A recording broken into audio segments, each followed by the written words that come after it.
Everyone good evening. আশা করি সবাই খুব ভালো আছো, আমরাও খুব ভালো আছি। এখন আমি একটুখানি বেরোচ্ছি হচ্ছে বাজার করতে। বাজার হচ্ছে কালকে তো নীল ষষ্ঠী আমাদের, তো সেই নীল ষষ্ঠী আমি করি, সেই কারণেই ঠাকুরের কিছু কিছু জিনিস কেনার আছে, সেই জন্যেই ঝোলাটা নিয়ে একদম বেরিয়ে পড়েছি। এটা না আমি নতুন কিনেছি, এখন যেখানেই যাই যখনই কিছু টুকিমুকি কিনতে যাই এটাকে নিয়ে যাই, বেশ ভালো লাগে। তো একদম রেডি, আমি সন্ধে দিয়ে দিয়েছি ঠাকুরকে, সন্ধে দিয়ে যাচ্ছি আর কি। তো চলো তোমাদের আজ আর গাড়ি নিয়ে নিই, আজ হেঁটে হেঁটেই যাচ্ছি। ফুল মিষ্টি ফল তো দেখালাম, আর এখানে সব ঠাকুরের এই যে বাতাসা মিষ্টি। Hello everyone, good morning. এখন সকাল 5:30। আমি আরও 5-10 মিনিট আগে উঠেছি। উঠে সমস্ত ঘরের এই যে জানলাগুলো খুলে দিলাম, কারণ এসি চলছিল রাত্রিবেলা। আজকে নীল ষষ্ঠী, নীল ষষ্ঠী শুভেচ্ছা জানাই সবাইকে।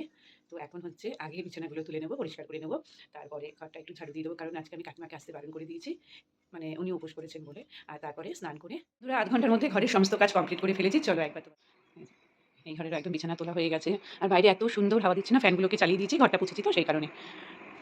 এই দিকটাও একদম সোফাগুলো সব ঠিক করে নিয়েছি,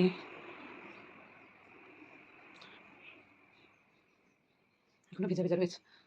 চলো এবার তাহলে স্নানটা সেরে নিই। আমার স্নান রেডি সব হয়ে গেছে, একদম রেডি হয়ে গেছি, আর নতুন কুর্তি পরেছি, আজকে আর শাড়ি পরিনি, আর এই ব্যাগটার মধ্যে সমস্ত কিছু গুছিয়ে নিয়েছি। তাহলে চলো এবার যাওয়া। প্রায় কাছাকাছি চলে এসেছি মন্দিরের, এক দিদির সাথে দেখা হলো, বললো খুব ভালো করেছো সকাল সকাল যাচ্ছ।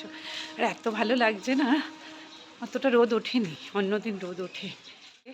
আর একদম ফাঁকা, আর ওই যে ওইখানে আমাদের মা থাকেন আর কি। তো চলো পুজোটা আগে করে নি, কেউ মানে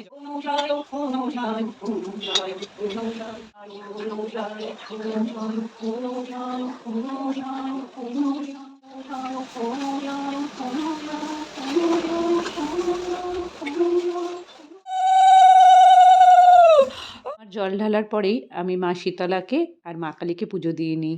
এই যে মা শীতলাকে দেখছো, এই মাকেই মাথায় করে আনা হয় শীতলা পুজোর দিন। তারপরেই বাড়ি চলে এসেছি, এসেই একদম ফ্রেশ হয়ে গিয়ে ঘরের ঠাকুরকে পুজো দিয়ে নিই।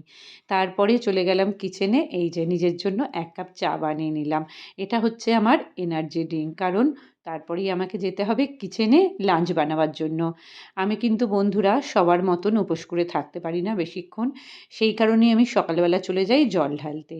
তো আজকের আমার মেনুতে ছিল পরোটা, আলু ফুলকপির তরকারি আর সুজি। আজকে মায়েরা উপোস করে, মঙ্গল কামনা করে, যাতে বাচ্চারা ভালো থাকে। কিন্তু সেই রকমই সন্তানদের আমি বলবো, তোমরাও কিন্তু বাবা মাকে যত্ন করবে, ঠিক আছে তো? কারণ বাবা মা চলে গেলে আর ফেরত পাবে না, তাদের জন্যে আমাদের পৃথিবী দেখা। দেখো আজকে কত কষ্ট করবে, এত গরম রোদের মধ্যে সবাই না খেয়ে রয়েছে। তোমরাও ভালোবাসবে, হ্যাঁ? আর কেউ বৃদ্ধাশ্রমে পাঠাবে না, বাবা মাকে একদম পাঠাবে না। আমার একদম পছন্দের ওটা জায়গা নয়, ভালো লাগে না ওই জায়গাটার নাম শুনলে, একদম পাঠাবে না তোমরা, নিজেদের কাছে রাখবে। খুব খুব ভালোবাসবে, অনেক ভালোবাসবে। আমরাও বাবা মাকে খুব ভালোবাসতাম, পুরো পরিবার আমাদের। কিন্তু ওই যে ইমোশনাল হয়ে যাচ্ছে, থাকতে দিল না ভগবান, জানো তো, নিয়ে নিল তাড়াতাড়ি করে, বড্ড তাড়াতাড়ি নিয়ে নিল। যাক গিয়ে বন্ধুরা, সবাই ভালো থেকো,